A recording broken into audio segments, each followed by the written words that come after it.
Okay, so I finally got these four fingers back. All the tendons in place, minus the thumb. I'm still doing some work on that, but I've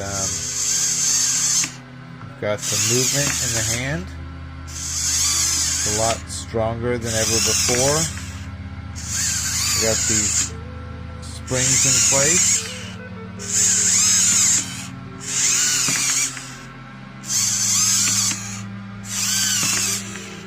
Everything's moving nice and smoothly now.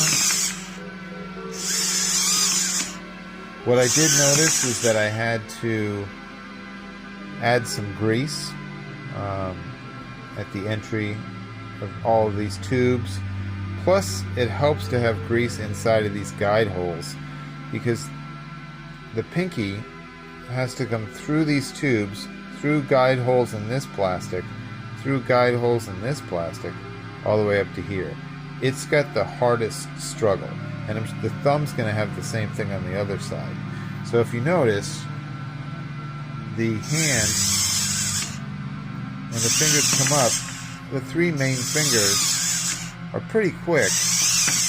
The pinky's a little sluggish. It's got a lot more friction going on, so I've got to reduce its friction so it'll be able to operate a lot smoother.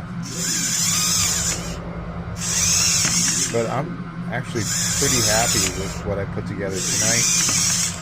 Getting these going.